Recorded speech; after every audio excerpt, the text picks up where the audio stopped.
The university has always had a drug testing policy in place, but a spokesman says this new random testing takes it to a whole new level. I'm told by neighbors that this area was completely flooded last night, and that was the story around Eugene, and it definitely kept public works crews on their toes today trying to clean up after the storm. He says he was walking to a friend's house when he was beaten and robbed by a man he doesn't know. It actually smelled like someone was barbecuing out here, and if you look just over my shoulder towards the south, you can barely make out Spencer Butte. Hundreds of people wrapping around this entire building. I was here at 11:30, so I'm drinking my Rockstar, trying to stay awake for you guys, but definitely a chaotic situation last night. Drug Enforcement Administration agents raided the farm that supplies over 100 patients with medical marijuana. Nelson, to kind of fill us in on what else is here. Your sleeping bag already set up. Got it set up right over there by those folks. I'm good to go. And actually, people are already starting to camp out here. It's been a really exciting day on campus. Lane County Sheriff's deputies have been out here all evening and into the morning hours investigating that blaze. As you can see behind me, there is crime scene tape now up around the house. No, your eyes aren't deceiving you. Gas prices are dropping dramatically around Oregon, down 13 cents in the past week, and it's making a lot of drivers really happy. This is where he was arrested yesterday afternoon by Eugene police. Now, some neighbors say he seemed like a nice enough guy, but they're not necessarily surprised that he was arrested. The 19-year-old Joshua Howland doesn't remember how he got his black eye. If I did, I couldn't tell you because I don't remember it at all.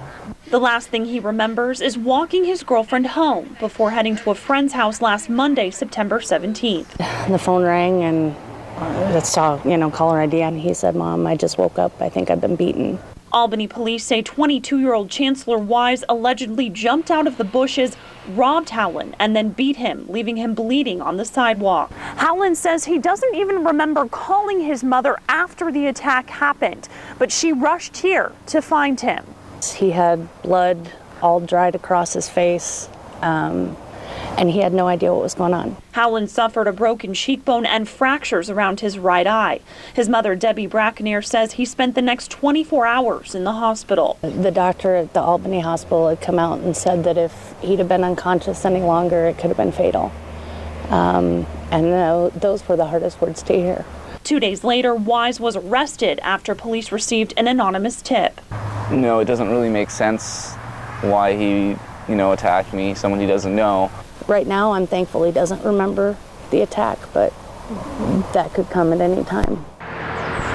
This tight-knit Churchill apartment complex was rocked Thursday after resident 49-year-old Russell Crummett was arrested for allegedly sexually abusing girls as young as 6. I hope they put this guy away for a very, very long time.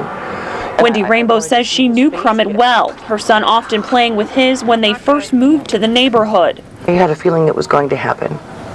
Why? My son witnessed him in bed with a little girl.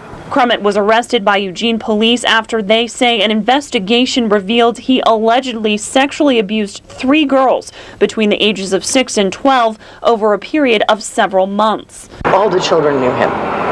And I've been here 4 years, and people come and people go, but they all seem to end up over at his place. Crummett worked as a building manager for the University of Oregon's College of Education. He was placed on administrative leave Thursday by the school. The University of Oregon does do background checks for people who are in this kind of a position.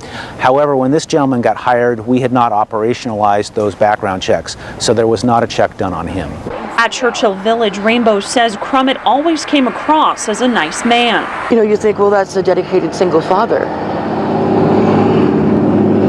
And it's hard to mix those two personalities, the man who was harming children and the man who seemed so dedicated to his own. She says she only wished she could have done more. And I never made any calls, and I feel like crap for it now. I really do. You probably know what it can be like sitting in a boring lecture class. The ring itself, the specific part inside of here, is called a porphyrin ring. Constantly looking at the clock, maybe dozing off or doodling. It's a Tuesday morning and these Oregon State freshmen are brushing up on their biochem. I teach metabolism. So metabolism is the chemical reactions that go on inside of our cells. Leading the class is senior instructor Kevin Ahern. And chances are you've never had a teacher quite like him. The first of this is a song called Hemoglobin's Moving Around. and it's to the tune of Santa Claus is Coming to Town. You see, Ahern doesn't just teach science, he sings about it too. Oh, isn't it great what molecules do, especially ones that bind to O2. You know, every term I'd write a new song and so forth, and now I write quite a few actually. He calls them his metabolic melodies, and he's written over 120 of them.